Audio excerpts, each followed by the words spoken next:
Politik dinasti. Dinasti politik itu berbeda, tapi mirip. Politik dinasti itu kekuasaan politik yang dijalankan oleh sekelompok orang yang masih terkait hubungan sekeluarga.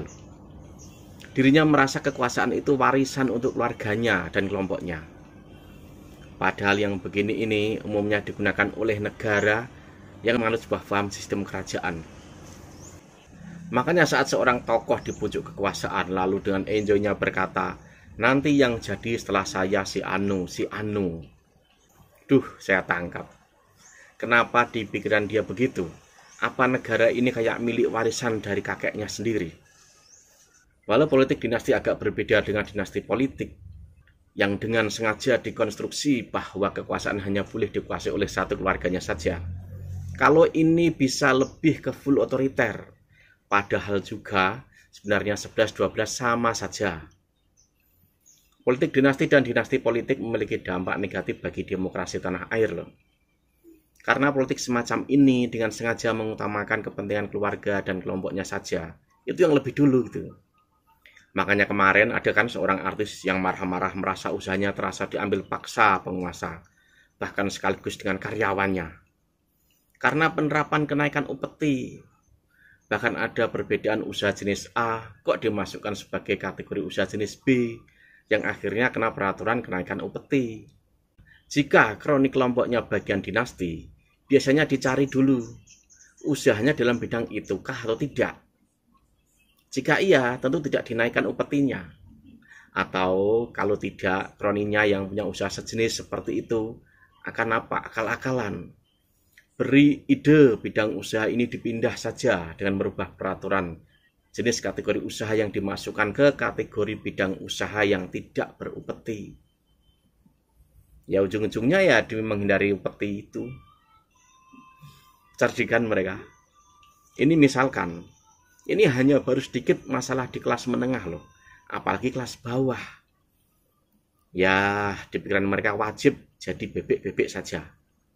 Ada upaya dengan sengaja merekonstruksi kondisi keluarganya untuk ditempatkan ke dalam kekuasaan tertentu, untuk kepentingan kelompoknya juga. Makanya juga jangan heran saat seorang tokoh jadi pengkhianat bahkan ingin merontokkan partainya yang membesarkan dirinya. Yang paling terlihat yaitu kenapa seluruh kerabat keluarganya juga harus ikut keluar. Dari anaknya hingga menantunya loh. Gokil kan?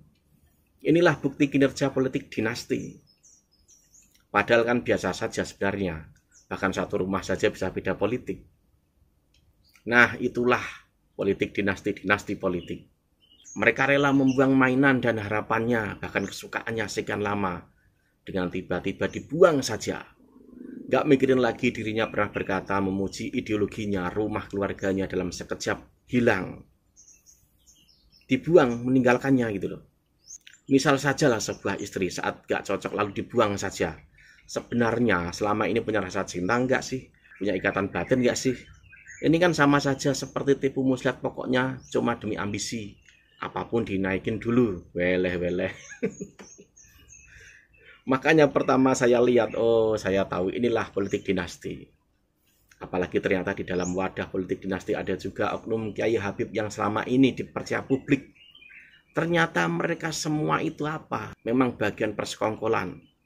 Lalu yang paling menarik dan terlihat, hilangnya kekritisan beliau-beliau itu. Yang mana wajib meluruskan umarok jika salah. Ini sama saja melacurkan diri seia sekata satu persekongkolan politik dinasti. Lalu begitu, ini alam demokrasi loh. Tidak bisa dilarang juga sih. Politik dinasti misalnya mau dinyatakan negatif, memang iya negatif. Karena di ruang demokrasi sesuatu kewajaran tanpa ada aturan main itu akan rusak. Karena politik dinasti, maka hal ini imbasnya justru apa? Mempersempit ruang masyarakat umum yang memang mempunyai kompetensi di atas mereka untuk muncul sehingga tidak bisa bersaing. Ketika diatur, entah itu potensial ataupun tidak, bahkan dipaksakan. Kalau sudah begitu akan ada upaya untuk harus jadi. Mereka akan menggerakkan semua kekuatannya loh. Masyarakat umum akhirnya tidak ada ruang lagi. Karena apa? Negara ini seperti warisan hak mereka saja. Tetapi praktek-praktek dinasti politik dinasti setidaknya dapat dicegah atau dihambat agar tidak merajalela merusak tatanan demokrasi. Pencegahan itu bisa dilakukan dengan mulai dari diri sendiri, alias melek politik, dan jernih tentukan diri mana yang dipilih. Apa mau cuma jadi bebek-bebek untuk alas mereka? Mau. Masyarakat harus paham bahwa politik bukan soal Anda suka dan tidak. Sedangkan tokoh yang kalian anggap baik, yang Anda suka itu tidak pakai rasa itu udah nggak dipakai lagi. Itu penting loh, agar tidak dibodohi.